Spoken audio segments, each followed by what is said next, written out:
जय हिंद दोस्तों।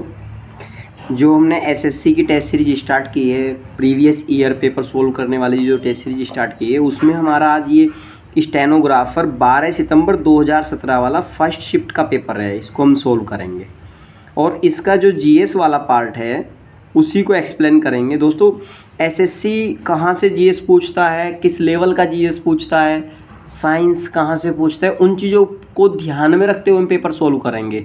और एसएससी स्टेनोग्राफर के अभी पेपर एडमिट कार्ड आए हैं, अभी एग्ज़ाम हैं, तो उसमें बहुत ज़्यादा हेल्प आपकी होगी। इसलिए मैंने 2017 का पेपर रखा है ताकि यहाँ से डायरेक्ट क्वेश्चन मिले, और डायरेक्ट ना मिले तो इनडायरेक्ट रूप से आपको क्वेश्चन मिलेंगे जिसमें आप हर क्वेश्चन को बनाने की कंडीशन में होंगे। और किस लेवल का करंट अफेयर्स पूछता है, अच्छा, जैसे एसएससी सीपीओ में 50 नंबर की जीएस पूछी जाती है, यहाँ भी 50 क्वेश्चन जीएस के होते हैं। ऐसे ही एसएससी सीपीओ में 50 क्वेश्चन होते हैं और ऐसे ही स्टेनोग्राफर में भी 50 क्वेश्चन रखता है। बल्कि अदर जगह जैसे जीडी है उसमें 20 क्वेश्चन जीएस से हैं, और आपका सीजीएल है उसमें 25 क्वेश्चन जीएस से हैं। तो इस प्रकार से, और मैंने एसएससी के सारे पेपर को इसलिए रख रहा हूँ ताकि आपको पता लगे कहाँ स्टैंड किस लेवल का रख रहा है, साइंस किस में ज़्यादा पूछ रहा है, और हिस्ट्री आपका जो आर्ट साइड के सब्जेक्ट हैं वे सबसे ज़्यादा कहाँ से पूछता है। तो इस चीज़ के लिए मैं इसको देखता हूँ। अब चलिए देखते हैं पहला क्वेश्चन क्या है इसमें। देखो दोस्तों, तो क्वेश्चन क्या कहता है कि किसी भी देश के आर्थिक विकास का सबसे अच्छा संकेतांक क्या है। देखो ऑप्शन में दिया प्रति व्यक्ति आय, प्रति व्यक्ति व्यय, कैलोरी की खपत और महिला सशक्तिकरण। हमें क्या पूछा गया, किसी देश का जो इकोनॉमिक डेवलपमेंट है, इकोनॉमिक डेवलपमेंट में सबसे जो मेन पिलर है, अच्छा संकेतांक जो है वो आपका प्रति व्यक्ति आय है, पर कैपिटा इनकम की जो बात करता है। अच्छा, ये डायरेक्ट लाइन उठाई गई है जो एनसीईआरटी है ना, हमारा 11th क्लास की एनसीईआरटी, भारतीय अर्थव्यवस्था का विकास के नाम से जो एनसीईआरटी है, उसी में से ये लाइन उठाई गई है, सेम टू सेम। तो यदि आपको इकोनॉमिक्स ज़्यादा अच्छा करना है तो उसमें 11th और 12th क्लास की माइक्रो और मैक्रो इकोनॉमिक्स पढ़ना है बस, और उससे ज़्यादा कुछ भी नहीं पढ़ना आपको। थोड़ा सा करंट वगैरह की जो आपकी मंत्रालय की साइट है उनको देख लेना है, वहीं से क्वेश्चन आ जाएगा, और वो ही अपने आप में बहुत सफिशेंट है। अगला क्वेश्चन, तो इसका आंसर ए हुआ। अगला क्वेश्चन देखते हैं, निम्नलिखित में से किस वर्ष में अंत्योदय अन्न योजना शुरू की गई थी। अंत्योदय अन्न योजना की जो शुरुआत हुई थी वो हमारे सन 2000 में स्टार्टिंग हुई थी इस योजना की। ठीक है दोस्तों, तो सन 2000 में इस योजना को शुरू किया गया। नेक्स्ट क्वेश्चन देखते हैं। नेक्स्ट क्वेश्चन क्या कहता है, नेक्स्ट क्वेश्चन है आपका, निम्नलिखित में से कौन युग्म गलत है। हमें ये जो युग्म दिए हुए इनमें से देख लेना है कि कौन युग्म गलत है। जैसे कल हम टेलीग्राम पर डिस्कशन कर रहे थे 3 बजे वाले डिस्कशन में, तो वहाँ हमने इनका डिस्कशन किया था। जो बॉबी सर हैं हमारे, बॉबी सर ने इस चीज़ को रखा था कि 5 वर्षीय योजना है। एक लड़की आई थी प्रकृति, उसने भी इस पर बात किया था। तो डायरेक्ट देखो वहीं से क्वेश्चन पूछ रखा है 2017 में। तो आप एक बात का विशेष ध्यान रखें कि एक तो जो ये 5 वर्षीय योजना थी, ये योजना आयोग की पहल थी, और योजना आयोग प्रेजेंट टाइम में नीति आयोग है। यानी एक तो हमें यदि 5 वर्ष से ज़्यादा क्वेश्चन पूछे गए हैं 2017 में, क्योंकि नीति आयोग का गठन उसी टाइम रिसेंटली हुआ था। अच्छा, अब आपको नीति आयोग पढ़ लेना चाहिए बहुत अच्छे से, क्योंकि नीति आयोग से क्वेश्चन पूछता है इसलिए। तो इन्होंने क्या कहा कि प्रथम पंचवर्षीय योजना किस मॉडल पर आधारित थी, द्वितीय पंचवर्षीय योजना किस मॉडल पर आधारित थी, और तृतीय पंचवर्षीय योजना किस मॉडल पर आधारित थी। देखो मैंने यहाँ लगा दिया है, जो पहली पंचवर्षीय योजना है वो हरोड डोमर मॉडल पर आधारित थी, और आपका जो द्वितीय पंचवर्षीय योजना है वो पीसी मेहलानोविस जो मॉडल है उस पर आधारित थी, और तृतीय पंचवर्षीय योजना गार्डगी प्लान पर आधारित थी। अच्छा दोस्तों, अब इन्होंने पूछा कौन सा युग्म गलत है। ये दोनों पहला और दूसरा दोनों गलत हैं, तीसरा युग्म बिल्कुल ठीक है। तो अगला क्वेश्चन देख लेते हैं। अगला क्वेश्चन क्या कहता है, नेक्स्ट क्वेश्चन में कहा है इन्होंने कि खाली स्थानिक भुगतान है जो सरकार निर्माता को उत्पाद के बाजार मूल्य के पूरक के रूप में करती है। तो यानी जो सरकार है वो एक ऐसा भुगतान है कि मतलब जैसे बाजार मूल्य के पूरक के रूप में करती है, तो वो आपका सब्सिडी है। ये सब्सिडी है ना, ये सब्सिडी ही एक ऐसा पॉइंट है जिसको सरकार एक मतलब मूल्य पूरक के रूप में, जैसे जब हरित क्रांति आई थी और सरकार ने गेहूँ उपजाने के लिए बीज दिया था और बोला था कि यदि आपको घाटा हो जाता है तो यानी मूल्य पूरक के रूप में हम आपको सब्सिडी देंगे। एमएसपी जो सुना आपने, एमएसपी दिया जाता है ना, तो वो एमएसपी भी आपको पढ़ लेना चाहिए क्योंकि एमएसपी से डायरेक्ट क्वेश्चन पूछा जा सकता है दोस्तों। ठीक है, तो इसमें और क्या क्या ऑप्शन थे, एक शुल्क था, एक सब्सिडी और एक उत्पाद शुल्क, और एक है आपका जीएसटी। तो शुल्क, उत्पाद शुल्क और जीएसटी तो हो ही नहीं सकता, यानी मूल्य पूरक के रूप में सब्सिडी दिया जाता है। अगला क्वेश्चन देखते हैं। इस क्वेश्चन में क्या कहा है, इन्होंने बोला कि निम्नलिखित में से कौन सी भारतीय संविधान की एक प्रमुख विशेषता नहीं है, इंडियन कॉन्स्टिट्यूशन की विशेषता नहीं है, ये पूछा है। तो क्या, या तो ये देख लो क्या विशेषताएं हैं, उनसे पता लग जाएगा, जो विशेषता नहीं होगी वो चिन्हित करना है। तो जैसे आपका पहला ऑप्शन है अर्ध संघीय व्यवस्था, और एक है शक्तियों का पृथक्करण, एक मौलिक अधिकार और एक कुलीन तंत्र। आपने अपना कॉन्स्टिट्यूशन पढ़ा होगा, उस कॉन्स्टिट्यूशन में ये चीज़ तो जरूर पढ़ी होगी कि हमारे यहाँ कुलीन तंत्र नहीं है। आपको ये भी पता है कि न्यायपाल जो आपकी कार्यपालिका और विधायिका है उसके बीच में शक्तियों का पृथक्करण है, और ये आपका मौलिक अधिकार भी है आपके संविधान में। और जो आपकी व्यवस्था है वो पूर्ण रूप से यानी पूर्ण संघीय नहीं है, वो अर्ध संघीय व्यवस्था है आपके संविधान की। मैंने एक दिन डिस्कशन में भी ये बातें रखी थी अपने टेलीग्राम चैनल पर कि आदर्श संघीय व्यवस्था नहीं है हमारे संविधान में, क्योंकि हमारे संविधान में कुछ पॉइंट जो है एकात्मक अध्यक्षात्मक व्यवस्था के भी लिए गए हैं, जैसे न्यायपालिका होगी, एकल संविधान होगा। ये व्यवस्था कहीं ना कहीं एक अध्यक्षात्मक प्रणाली से ली गई है। अच्छा, तो कुछ व्यवस्थाएं हमारी संघीय हैं, तो इसलिए हम अपनी संविधान की व्यवस्था को आदर्श संघीय ना कहकर अर्ध संघीय कहते हैं। तो इसका आंसर हो जाएगा आपका कुलीन तंत्र, यानी कुलीन तंत्र हमारे संविधान की विशेषता नहीं है। हमारे संविधान की विशेषता क्या है, वो है अर्ध संघीय, शक्तियों का पृथक्करण, मौलिक अधिकार, मौलिक कर्तव्य, ऐसे। अगला क्वेश्चन देख लेते हैं। अगले क्वेश्चन में क्या कहा कि किस भारत सरकार अधिनियम ने, ऐसा कौन सा भारत सरकार अधिनियम था जिसने पहली बार विधायिका कुछ निर्वाचित प्रतिनिधित्व की अनुमति दी। पहली बार विधायिका में कुछ निर्वाचित प्रतिनिधित्व की अनुमति दी, ऐसा कौन सा अधिनियम आया था? मार्ले मिंटो सुधार अधिनियम आया था दोस्तों, आपको ध्यान रख लेना है। मार्ले मिंटो सुधार अधिनियम 1909 में पहली बार विधायिका में कुछ निर्वाचित प्रतिनिधित्व की अनुमति दी थी सरकार ने। तो ये इसका आंसर है बी। अगला क्वेश्चन देखते हैं। ये क्वेश्चन क्या कहता है दोस्तों कि भारतीय राष्ट्रीय कांग्रेस की स्थापना किस वर्ष की गई थी? भारतीय राष्ट्रीय कांग्रेस की स्थापना किस वर्ष की गई थी? देखो, जो हमारा सेफ्टी वेल्व थ्योरी आपने पढ़ी होगी, उसमें है ये आपका मॉडर्न हिस्ट्री में सेफ्टी वाल्व थ्योरी। उसका यानी राष्ट्रीय कांग्रेस की स्थापना करने का जो मकसद था केवल यही था कि जैसे प्रेशर कुकर होता है ना, प्रेशर कुकर में जो सेफ्टी वाल्व होता है, जब गैस ज़्यादा बनती है तो वो गैस निकल जाती है सेफ्टी वाल्व के माध्यम से। तो इसी कारण से जब ज़्यादा अपने इंडिया की परिघटना ऐसी हो गई थी कि अब यहाँ अंग्रेज़ों को लगने लगा कि अब तो इनमें गैस भरी हुई है, आग भरी हुई है, अब ये कुछ गलत ना कर दे, तब जाके सर ए होम्स जो हैं उन्होंने राष्ट्रीय कांग्रेस की स्थापना की थी। कई बार ये भी आ जाता है कि किसने राष्ट्रीय कांग्रेस की स्थापना की थी, कौन प्रथम मुस्लिम अध्यक्ष हुआ राष्ट्रीय कांग्रेस का, तो कौन प्रथम महिला अध्यक्ष हुई प्रथम, तो इन चीज़ों को आपको देखना चाहिए, यहाँ से क्वेश्चन पूछ लिया जाता है। अगला क्वेश्चन, यदि एक ग्राम पंचायत को भंग या विघटित कर दिया जाता है तो अगला चुनाव कितनी अवधि के भीतर किया जाता है? देखो, यदि कोई भी ग्राम पंचायत विघटित हो जाती है तो विघटित ग्राम पंचायत को 6 महीने के अंदर ही चुनाव करा लेना चाहिए। ठीक है, तो यही इसमें ऑप्शन दिया था 2.5 साल, 1 वर्ष, 3 महीने, तो इसका आंसर है 6 महीने। अगला क्वेश्चन देख लेते हैं। भारत के राष्ट्रपति के रूप में चुने जाने के लिए न्यूनतम आयु क्या है? भारत के राष्ट्रपति के लिए जो न्यूनतम आयु है वो आपके 35 वर्ष है, यानी भारत का नागरिक हो और 35 वर्ष पूरी कर चुका हो, लोकसभा सदस्य बनने लायक हो, यही तो उसके लिए एक शर्तें हैं राष्ट्रपति के लिए। अच्छा, अब यदि प्रधानमंत्री बनना है, भारतीय नागरिक हो, 25 वर्ष पूरी कर चुका हो, समझ गए? तो ये प्रधानमंत्री के लिए शर्त है, 25 वर्ष प्रधानमंत्री के लिए है। और प्रेसिडेंट की यदि बात करते हैं, राष्ट्रपति की बात करते हैं, तो वो राष्ट्रपति के लिए 35 वर्ष है और प्रधानमंत्री के लिए कितना है? 25 वर्ष। अच्छा, नेक्स्ट क्वेश्चन देखते हैं। नेक्स्ट क्वेश्चन में क्या कहता है? इसमें कहा है कि भारतीय संविधान के किस अनुच्छेद में राज्यों के नीति निदेशक सिद्धांतों का वर्णन किया गया है। जो राज्य के नीति निदेशक तत्व है, डीपीएसपी जिनको बोलते हैं, directive principle of state policy, वो हैं आपके आर्टिकल 36 से लगा के 51 तक। दोस्तों मैं आपको ये बात लिख देता हूँ, 100% यदि पॉलिटी से क्वेश्चन पूछा जाता है और तो आपको आर्टिकल 1 से लगा के 51 के पार्ट तक सारे आर्टिकल बहुत अच्छे से कर लेने चाहिए। यहाँ से 100% 1 या 2 क्वेश्चन मिलेगा आपको, 110%।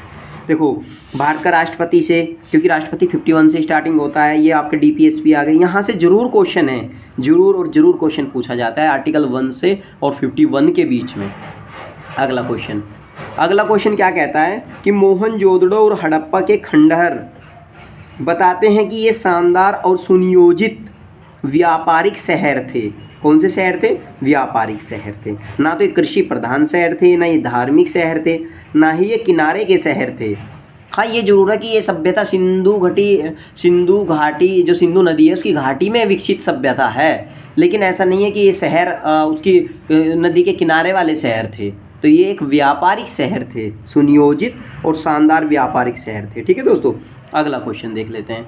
अगले क्वेश्चन में क्या कहा कि निम्नलिखित में से बिहार में बोध गया में पहला महाबोधि मंदिर किसने बनवाया था?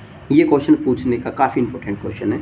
ये जो बिहार के अंदर बोध गया है, बोध गया में जो पहला बोधि मंदिर बनवाया था वो अशोक ने बनवाया था, अशोक सम्राट ने। अच्छा अगला क्वेश्चन, निम्नलिखित में से इमारतों या स्मारकों कौन सा निर्माण के इस्लामी सिद्धांतों को और भारतीय अलंकरण को नियोजित करता है? जो भारतीय अलंकरण को नियोजित करने वाला कौन सा स्मारक है, कौन सी इमारत है ऐसी जो भारतीय अलंकरण को दिखाती है कि हाँ ये भारतीय अलंकरण है इसमें? ठीक है, इस्लामी सिद्धांतों के साथ भारतीय अलंकरण को दिखाती है। तो ये आपके जो कुतुब मीनार है, कुतुब मीनार एक ऐसी मीनार है या एक ऐसी इमारत है या एक ऐसा स्मारक है जो आपके भारतीय अलंकरण को दर्शाती है, इस्लामिक अलंकरण के साथ, इस्लामिक सिद्धांतों के साथ। ठीक है, अच्छा ये जो यूनेस्को की धरोहर सूची में भी शामिल है हम कुतुब मीनार। अगला क्वेश्चन देखते हैं। इस क्वेश्चन में क्या कहा कि किस वर्ष प्लासी की लड़ाई ब्रिटिश ईस्ट इंडिया कंपनी और बंगाल के नवाब के बीच लड़ी गई थी? किस वर्ष? ये आपको देखना चाहिए कि 23 जून 1757 प्लासी का मैदान बंगाल में, वहाँ ये लड़ाई हुई थी और ये युद्ध नहीं था। इतिहासकारों ने यहाँ तक कहा है कि ये युद्ध ना होकर एक झड़प मात्र थी कि यहाँ सेना गई और सेना जाके उसके साथ इसने जो मोहम्मद ये क्या नाम मीर जाफ़र है, मीर जाफ़र ने धोखा कर दिया सिराजुद्दौला के साथ। जैसे सिराज के साथ धोखा किया तो वो भाग खड़ा हुआ, मैदान छोड़कर भाग गया। तो रॉबर्ट क्लाइव की जो कूटनीति है, रॉबर्ट क्लाइव की कूटनीति यहाँ काम आई थी और ये एक युद्ध ना था। तो ये डेट कब थी? 23 जून 1757। कुछ इतिहासकारों ने इस डेट को ये बोला है कि 23 जून 1757 मध्यकाल का अंत और आधुनिक काल की शुरुआत को भी माना है। आगे देखते हैं अगला क्वेश्चन। निम्नलिखित में से कौन सा लोह खनिज नहीं है? दोस्तों ये क्वेश्चन देखो, लोह खनिज नहीं है जो टंगस्टन धातु है। टंगस्टन धातु का यूज सबसे इम्पोर्टेंट यूज फिजिक्स में एक क्वेश्चन है आपका कि बल्ब में जो होता है, बल्ब के अंदर जो वो तंतु बना रहता है ना, जो तार होता है जिसमें लाइट जलती है, वो टंगस्टन धातु का होता है। ये ध्यान रख लेना आप, ये आपके लिए की पॉइंट है और किसी एग्जाम में पूछा जाता है कि बल्ब के अंदर जो वो धातु लगी रहती है जिसमें लाइट जलती है वो तार किस धातु का होता है? तो टंगस्टन धातु का होता है। ये धातु एक ऐसी धातु है जिसमें लोह खनिज नहीं होता। आगे बढ़ते हैं। भारत में निम्नलिखित में से, अगला क्वेश्चन क्या कहता है, भारत में निम्नलिखित में से कौन सा क्षेत्र पेट्रोलियम खनिज का उत्पादक नहीं है? पेट्रोलियम खनिज का उत्पादक नहीं है। डिगबोई असम, यहाँ तो डिगबोई असम तो एक ऐसा क्षेत्र है जहाँ सबसे पहले भारत में कुआं खोदा गया था। आपको पता है इस चीज़ का? सबसे पहले तेल कूप, पेट्रोलियम कूप कहाँ खोदा गया? तो डिगबोई ही असम है, डिगबोई असम। बॉम्बे हाई मुंबई, यहाँ भी पेट्रोलियम पाया जाता है। नर्मदा नदी का डेल्टा, कृष्णा नदी का डेल्टा। देखो दोस्तों, पहले तो आपको एक बात ध्यान करता है कि जो नर्मदा नदी है वो डेल्टा का निर्माण करती नहीं है। ये बात आप लिख कर रख लेना। नर्मदा नदी एक ऐसी नदी है जो पश्चिम दिशा में प्रवाहित होती है और संक्रिय घाटी से प्रवाहित होकर कहाँ गिर जाती है? अरब सागर की खाड़ी में गिरती है। ये एस्चुरी का निर्माण करती है। नर्मदा नदी डेल्टा का निर्माण ना करके एस्चुरी का निर्माण करती है और अरब सागर की खाड़ी में गिरती है। और जो अमरकंटक की पहाड़ियाँ हैं वहाँ से निकल कर चलती है, अमरकंटक की पहाड़ियों से निकल कर चलती है, पश्चिम दिशा में बहती हुई अरब सागर में गिर जाती है। नर्मदा नदी काफ़ी इंपॉर्टेंट नदी है। तो इन्होंने कहा कौन सा क्षेत्र पेट्रोलियम खनिज का उत्पादक नहीं है, तो नर्मदा नदी का जो क्षेत्र है वही ऐसा क्षेत्र है जहाँ पेट्रोलियम का उत्पादन नहीं किया जाता। बाकी कृष्ण नदी का जो डी डेल्टा है यहाँ भी पेट्रोलियम का उत्पादन किया जाता है। अगला क्वेश्चन देखने का प्रयास करेंगे दोस्तों। ये क्वेश्चन काफ़ी इंपॉर्टेंट है, आप इनको हल्के में मत ले, बस ये ध्यान रख लेना। मैं आपको बता दूं यहाँ से डायरेक्ट क्वेश्चन पूछे जाने की संभावना है, बस मैं ये बताऊं, इस पर थोड़ा सा फोकस करें आप। मैं ज़्यादा यहाँ टॉपिक को एक्सप्लेन इसलिए नहीं कर सकता कि वीडियो ज़्यादा बड़ी हो जाता है, उसी वजह से। बाकी आपको क्वेश्चन ज़्यादा से ज़्यादा मिलेंगे। निम्नलिखित में से कौन सा देश दुनिया में प्राकृतिक गैस का प्रमुख उत्पादक नहीं है? प्राकृतिक गैस का प्रमुख उत्पादक नहीं है, नहीं पे ध्यान देना है। जो दक्षिण अफ्रीका है प्रमुख उत्पादक नहीं है। नॉर्वे में भी प्राकृतिक गैस का उत्पादन होता है, रसिया में भी होता है और यूनाइटेड किंगडम, ये तीनों के तीनों जो कंट्री है ना, ये आपको पता है यूरोप की कंट्री हैं दोनों, और नॉर्वे भी वहीं है। तो ये यहाँ प्राकृतिक गैस का उत्पादन होता है, जबकि दक्षिण अफ्रीका जो है यहाँ प्राकृतिक गैस का उत्पादन नहीं होता है। अगला क्वेश्चन देखेंगे। अगला क्वेश्चन, निम्नलिखित में से कौन सी भारत की सबसे बड़ी ताजे पानी की झील है? भारत की सबसे बड़ी ताजे पानी की झील वूलर झील जम्मू कश्मीर में है। ये भारत की सबसे बड़ी ताजे पानी की झील है। और जो डल झील है दोस्तों, डल झील आपकी है तो ताजे पानी की झील, लेकिन ये सबसे बड़ी नहीं है, बस इतना ध्यान रखना। ये डल झील ताजे पानी की है और ये बस जो आपका जम्मू कश्मीर का श्रीनगर वाला एरिया है वहाँ शायद ये है, आप इसको देख लेना कहाँ है, लेकिन ये भी ताजे पानी की झील है। और पुलिकट झील जो है, पुलिकट झील आपकी ये खारे पानी की झील है, ये आपको ध्यान रखना है। और खारे पानी की सबसे बड़ी झील उड़ीसा की चिल्का झील है, जो बहुत ज़्यादा एग्जाम में पूछी जाती है। लेकिन पुलिकट झील खारे पानी की झील है। और टिटिकाका झील, ये टिटिकाका झील आपके कहाँ है? ये आउट ऑफ इंडिया, यानी जो आपका दक्षिण अमेरिका है ना, दक्षिण अमेरिका महाद्वीप जो है उसके पेरू और बोलिविया की जो सीमा है, पेरू और बोलिविया, ये आप लिख लेना, इम्पोर्टेंट है ये। पेरू व बोलिविया, पेरू और बोलिविया की जो सीमा है वहाँ पर ये झील है, टिटिकाका झील। ठीक है दोस्तों। अच्छा, एक इसकी सबसे बड़ी खासियत ये है कि ये दक्षिण अमेरिका की सबसे बड़ी झील है पानी के हिसाब से, कि इसमें सबसे ज़्यादा पानी है। ये दक्षिण अमेरिका की पानी के हिसाब से सबसे बड़ी झील है। अच्छा, अगला क्वेश्चन देख लेते हैं। अगला क्वेश्चन क्या कहता है कि निम्नलिखित में से किस वर्ग में दलहन उत्पादक पौधे रखे जाते हैं? दलहन उत्पादक पौधे, देखो थोड़ा सा आप ध्यान करो। जो लेगुमिनोस है, लेगुमिनोस एक ऐसी वर्ग श्रेणी है पौधों की जहाँ दलहन उत्पादक पौधे रखे जाते हैं। लेकिन जो ये सोलानेसी है, जो सोलानेसी जो है, ये एक ऐसा वर्ग है, इसमें इसे आलू वर्ग के पौधे भी कहा जाता है। आलू परिवार के पौधे भी इसको कहा जाता है, क्योंकि इसमें ये टमाटर, बैंगन, इस प्रकार की खेती की जाती है सोलानेसी में। और एक आपका ये है मालवसे, मालवसे में कपास और रेशम, यहाँ कपास और रेशम टाइप के जो पौधे होते हैं, रेशे वाले जो पौधे होते हैं, उनका उत्पादन किया जाता है इस श्रेणी वाले पौधों में। और आपका लिलिएसी जो है, लिलिएसी में आपका 12मासी जड़ी बूटियाँ, सजावटी पौधे, 12मासी जड़ी बूटियाँ, एलोवेरा, ये ऐसे तो लिलिएसी में आते हैं। कपास और रेशम आपके मालवसे में आते हैं। और आलू, बैंगन, टमाटर, ये ऐसी सब्जी आपके ये आएंगी सोलानेसी में। और लेगुमिनोस में आता है आपका दलहन उत्पादक पौधे। ठीक है दोस्तों। अगला क्वेश्चन देखेंगे, अगले क्वेश्चन देखने का प्रयास करेंगे। क्या कहता है अगला क्वेश्चन? देखो यहाँ देखो, इस क्वेश्चन में क्या कहा गया है। निम्नलिखित में से कौन प्रकाश संश्लेषण की प्रक्रिया का उत्पाद है? प्रकाश संश्लेषण की क्रिया का उत्पाद। प्रकाश संश्लेषण की क्रिया क्या होती है? जब पौधे प्रकाश की उपस्थिति में, सूर्य के प्रकाश की उपस्थिति में जब भोजन का निर्माण करती हैं उनकी पत्तियां, वही प्रकाश संश्लेषण की प्रक्रिया होती है। इसमें क्लोरोफिल नामक एक पदार्थ होता है जो हल्के पीले रंग का होता है, उसकी बहुत इंपॉर्टेंस होती है। तो इन्होंने क्या बताया कि इस प्रक्रिया का उत्पाद है कौन सा, ऑक्सीजन इस प्रक्रिया का मुख्य उत्पाद है। अगला क्वेश्चन देख लेते हैं। अगला क्वेश्चन देखेंगे। अगले क्वेश्चन में कहा कि रेस्पिरेटर द्वारा क्या मापा जाता है। देखो इसके द्वारा क्या मापा जाता है, सांस लेने की जो दर है वो इसी के द्वारा नापी जाती है। ठीक है दोस्तों, थोड़ा सा ध्यान दें आप लोग, जो सांस लेने की जो दर है वो इसी के द्वारा नापी जाती है। अगला क्वेश्चन है निम्नलिखित में से कौन एटीपी का पूरा नाम है। एटीपी का पूरा नाम, एटीपी का पूरा नाम क्या है। एटीपी का पूरा नाम है एडिनोसिन ट्राईफॉस्फेट। एडिनोसिन ट्राईफॉस्फेट है, टेट्रा टेट्रा नहीं है, एडिनोसिन ट्राईफॉस्फेट इसी का पूरा नाम है। अगला क्वेश्चन, इसमें निम्नलिखित में से कौन सा उत्तक पौधों की द्वितीयक वृद्धि के लिए जिम्मेदार है। पौधों की द्वितीयक वृद्धि के लिए जिम्मेदार कौन सा उत्तक है। जो कैम्बियन उत्तक है, ये कैम्बियन उत्तक, ये द्विबीजपत्री पौधा होता है, द्वितीयक वृद्धि के लिए पौधा जिम्मेदार है। अब जैसे आपका जाइलम उत्तक हो गया, फ्लोएम उत्तक हो गया, कोर्टेक्स उत्तक हो गया। अब मैं इनके बारे में थोड़ा सा आपको बता देता हूँ, काफ़ी इंपॉर्टेंट है, आप लिख के चलिए। ये जाइलम उत्तक, फ्लोएम उत्तक ये एग्जामों में पूछे गए हैं और पूछे जाते हैं।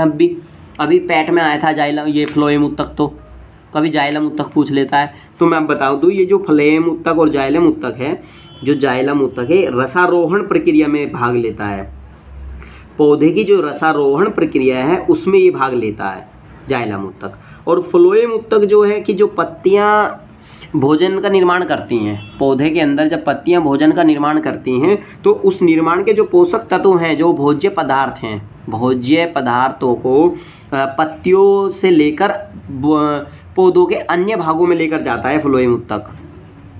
पत्तियों के द्वारा भोजन तैयार हो गया, उस भोजन तैयार होने वाले भोज्य पदार्थों को अनेक भागों में लेकर जाएगा कौन, फ्लोएम उत्तक। और जो ये कोर्टेक्स है, कोर्टेक्स का क्या कार्य है मैं आपको ये बता देता हूँ। ये पौधे की जड़ों में पाया जाता है और पौधे की जो जड़ें हैं ज़मीन से पानी सोख कर, ज़मीन में से पानी प्राप्त करती हैं पौधे की जड़ें, और उस पानी को लेकर, उस पानी टाइप के जो पोषक तत्व हैं उन तत्वों को लेकर ये कोर्टेक्स कहाँ जाता है, तने की ओर आगे बढ़ता है, अलग पौधे के अलग अलग भागों में पहुँचाता है। और पैट एग्जाम में यही क्वेश्चन आया था कि पौधे जो हैं वो पानी कहाँ से प्राप्त करते हैं, मर्दा में से प्राप्त करते हैं या कहाँ से प्राप्त करते हैं, लिखा हुआ था। तो आप देख लेना किस प्रकार से पौधे पानी प्राप्त करते हैं।